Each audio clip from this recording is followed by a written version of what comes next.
All right, let's talk Dragonfly Energy, or DFLI. We just got their Q2 2025 earnings, and folks, the market noticed. The company put up some really strong numbers, the stock popped over 16%, and it looks like a new story is starting to form here. So let's break it all down. So the real question on everyone's mind is this for real? Is Dragonfly actually turning the corner? You know, they've been busy tidying up their financials and really shifting their core strategy. And from the way the stock reacted, it's pretty clear Wall Street is starting to think, yeah, maybe they are. Now, this optimism didn't just pop up out of thin air. Look at what they did right before the earnings report. They raised a cool $5.5 million with a straightforward stock offering, no funny business, which signals some real investor confidence. Then they cleaned up their capital structure. Think of it like they were clearing the deck, setting the stage for a big performance. And that's exactly what we got, which is what really lit a fire under the stock. All right, let's get into the Q2 earnings beat. We're talking strong execution on display here. So what exactly were the numbers that got everyone so excited? Well, this wasn't just a small beat. It was a big one. Okay, check this out. On the bottom line, the official GAAP loss per share, yeah, it was a loss, but it was 71 cents better than what analysts were forecasting. I mean, that is a massive beat. That's the kind of surprise that really makes Wall Street sit up and pay attention. And it wasn't just the bottom line. The top line, the revenue, was also really impressive. They brought in $16.2 million, which beat the Street's guess by more than $1.5 million. And maybe even more importantly, that's a solid 23% growth compared to the same time last year. But here's where the story gets really good, because you have to look under the hood. It's not just that they sold more stuff. Their gross margin jumped up by over 400 basis points. What that means is they're making significantly more profit on every single dollar of sales. They're becoming more efficient. And when you combine that with lower costs, you see their adjusted EBITDA, a really key profitability metric, get a whole lot better. Their net loss almost cut in half from last year. This is what operational improvement actually looks like in the numbers. Okay, so you're probably wondering, where did all this growth come from? Well, this chart right here tells you pretty much everything you need to know. Look at that OEM slice. That's original equipment manufacturers. Think companies like RV makers. That segment brought in over $10 million, completely dwarfing their direct-to-consumer sales. And let me be clear, this wasn't an accident. This is the plan, and it's working. And that brings us to the real heart of the story, the strategic pivot. This is all about how they're fueling their growth through these critical OEM partnerships. Let's dig into that. Wow. Okay. This right here is the tale of two completely different businesses.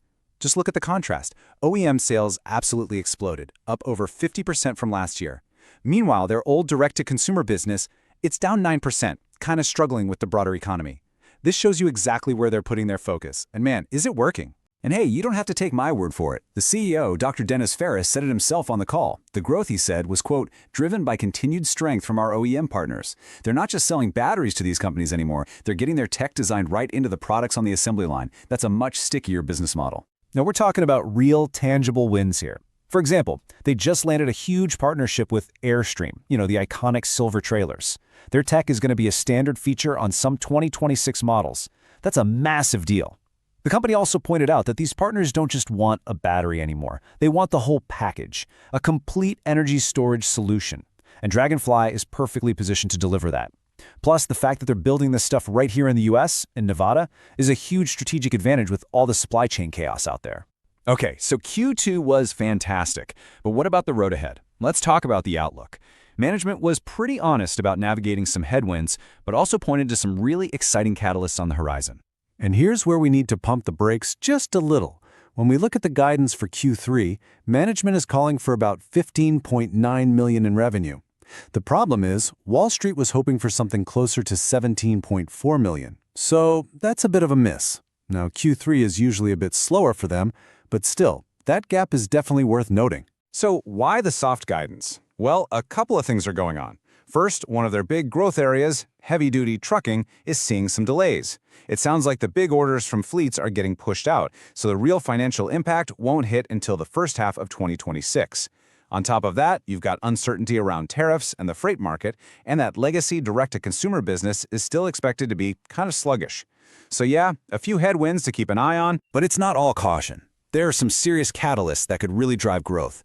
The big one, of course, is landing more OEM deals, just like that Airstream one. That's what you really want to watch for. Then there's their technology licensing, and they just got a new patent for their non-flammable, all-solid-state battery program. Now that's more of a long-term play, but it provides some massive future potential. And here's a key point. Even with the soft Q3 guide, they still expect things to pick back up as we head into Q4. So let's put all the pieces together. What's our final take on Dragonfly Energy? This is the next call. We're giving this an outperform rating. Here's why. The market's reaction pretty much says it all.